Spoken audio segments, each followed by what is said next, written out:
분들은 친구 기도할 때 시냇물 소리가 같이 들렸던 주인들 예배 시간이었습니다. 수련의 둘째 날인데요. 저희 수련의 둘째 날은 어린이부와 전도가 함께 듣는 예배여서 어린이 설교로 진행될 예정이어서 짧아도 당황하지 마시고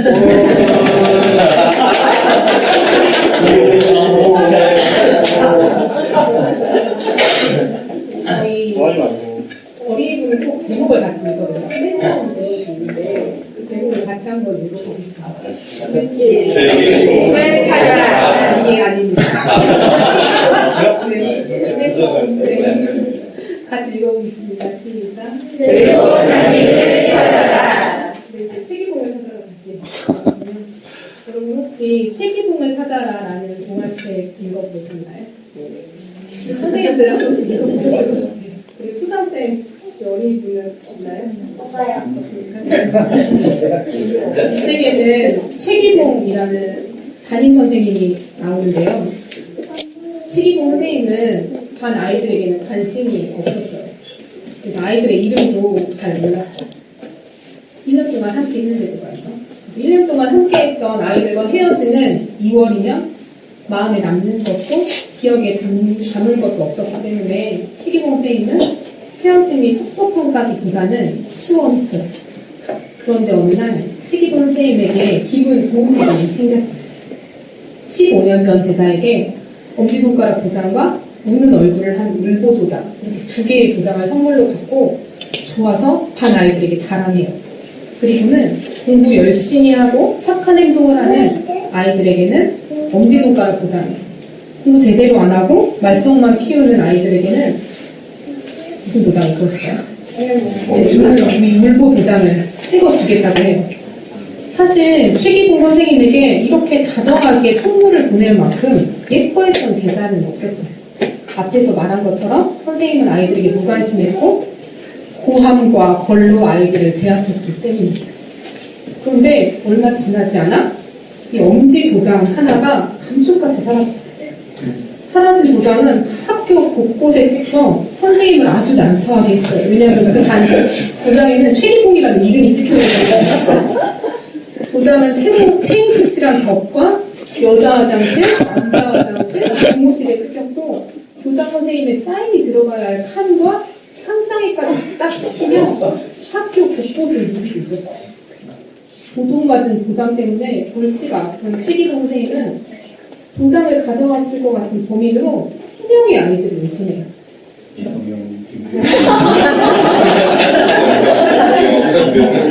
만나면 싸우고 숙제 안에서 울보 도장을 가장 많이 받은 왼쪽에 형식이와 현식이 식자 돌림이어서 공부의 규식이라는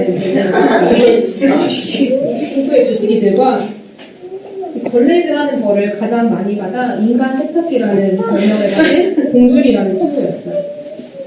최기봉 선생님은 이 아이들이 도장 때문에 고생을 제일 많이 해서 도장을 가져갔을 거라고 의심해요.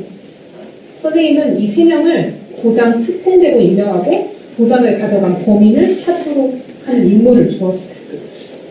최기봉 선생님은 도장 특공대 아이들을 한 명 한 명을 의심하며 처음으로 책상에 처박아 두었던 아동 기초 조사표를 살펴보게 돼요.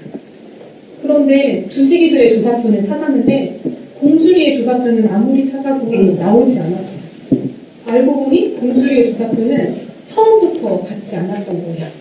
그걸 몇 달이 지나도 알지 않고 이 일이 일어나고 알게 됩니다. 최기봉 선생님은 아이들에게 무관심한 자신이 부끄러웠어요.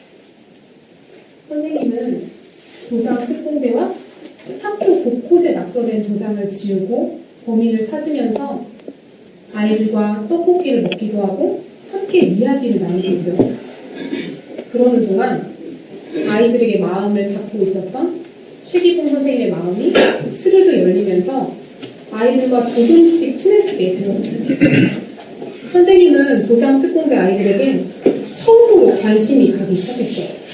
그 전에는 아이들이 무슨 생각을 하는지, 그리고 아이들이 무슨 생각을 가지고 학교에 다니는지, 어려움은 없는지 아무 관심이 없었어요. 사실 어린 시절 따뜻한 정을 받아본 경험이 없던 최기봉 선생님은 다른 사람에게 정을 주는 법을 몰랐어요. 그래서 아이들이 다가오는 게 오히려 무서웠어요. 어떻게 해야 할지 몰라서 아무것도 주지도 아무것도 받지도 않는 사람이 되어버렸던 거예요. 이랬던 최기봉 선생님이 잃어버린 도장을 찾다 보니 더 소중한 것을 찾게 되었어요. 아이들과 한 번도 웃음을 나눠본 적이 없었는데 웃음소리가 방에서 들려왔고요. 부시리들과 공주리의 마음을 이해하는 법을 알게 되었어요. 그리고 상처받은 아이들의 마음을 다독여주기도 했고 자신의 무관심으로 상처받았던 사람들과 화해할 수 있었어요. 최기봉 선생님이 도장과 씨름하며 도장을 찾다 보니 잃어버렸던 최기봉을 찾게 되었고 그 전에는 한 번도 경험하지 못했던 새로운 삶을 만나게 되었어요. 오늘 성경 이야기에서도 하나님과 씨름하며 최기봉 선생님이 도장과 씨름했던 것처럼 하나님과 씨름하며 새로움을 경험한 사람이 나오는데요. 오늘 성경 말씀은 야곱이 형을 속이고 집을 떠나 20년 만에 돌아가는 길에서 일어난 이야기예요. 그런데 집으로 돌아가는 도중 야곱은 형 에서가 군사 400명을 이끌고 자신에게 오고 있다는 소식을 들어요. 야곱에게 형은 어떤 존재였죠? 기억나요?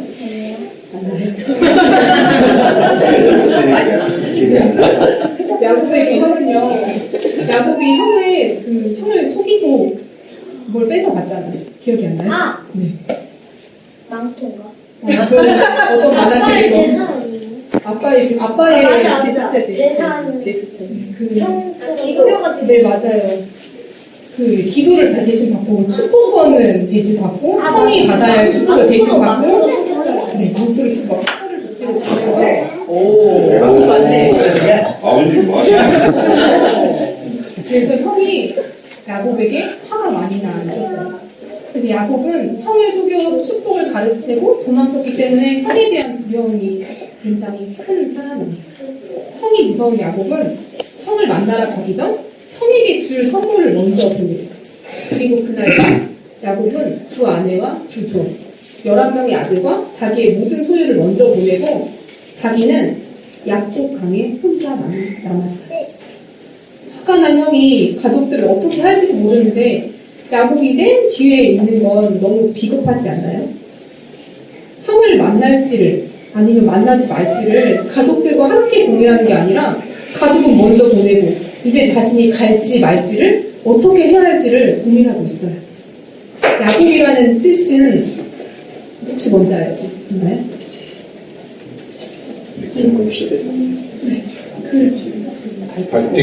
발 뒤꿈치를 잡는 자, 네, 다른 말로 속이는 자라는 뜻인데요. 야곱은 자기 이름처럼 형이 발 뒤꿈치를 잡으면서 형을 속이고 다른 사람을 속이며 살아왔고 그렇기 때문에 20년 동안 도망만 하시는 사람이었어요.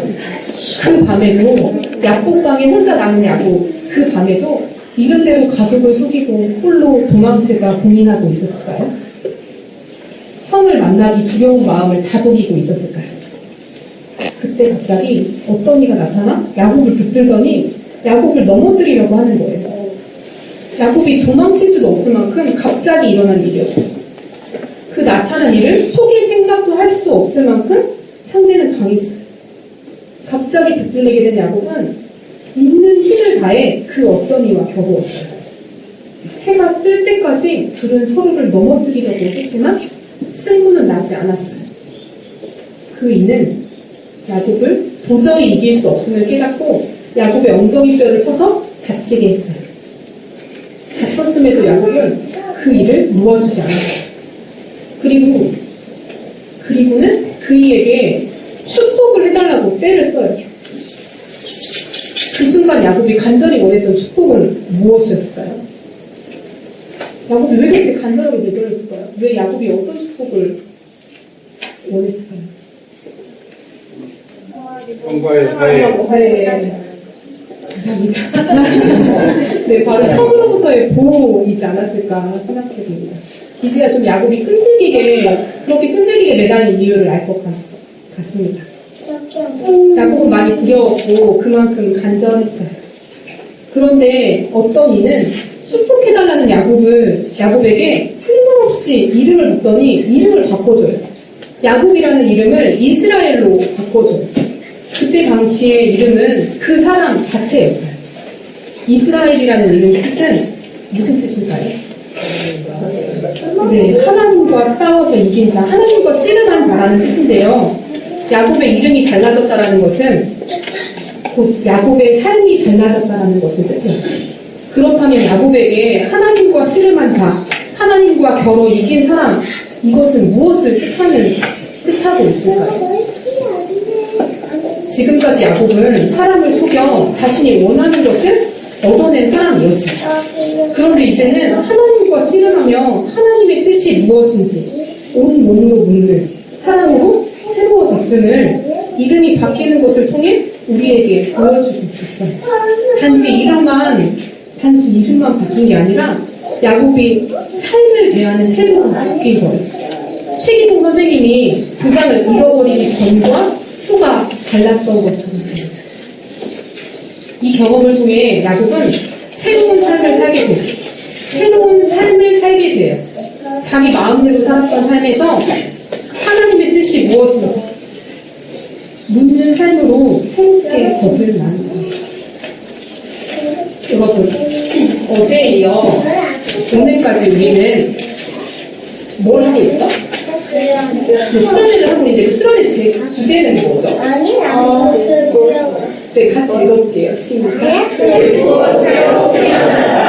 네, 이 듣고 새로 피어나다라는 주제로 수련회를 열고 있어요.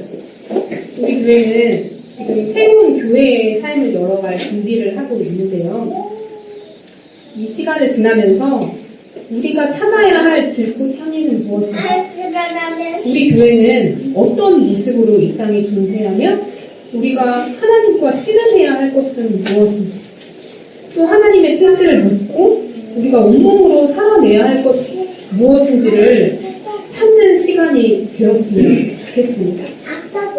마지막으로 이제 말씀 마치면서 1993년 강남향이 교회가 설립되었을 때 안병구 선생님은 축사에서 이렇게 말씀하셨는데 한번 같이 읽어볼게요. 많은 사람들이 예수의 얼굴을 돌아보고 있다. 이 교회는 또 하나의 그런 교회가 되지 말고 예수의 얼굴을 있는 그대로 보이는 교회가 되자. 사람들이 비웃더라도 용기를 갖자. 아멘. 우리는 예수의 얼굴을 삐뚤삐뚤 일그러지게 그리는 교회가 아닌 예수의 얼굴을 제대로 그리는 교회로 피어납시다. 아무것도 주지도 받지도 않는 삶이 아닌 따뜻한 정을 나누고 하나님의 뜻이 무엇인지 묻고 씨름하며 살아갑시다. 함께 침묵하겠습니다.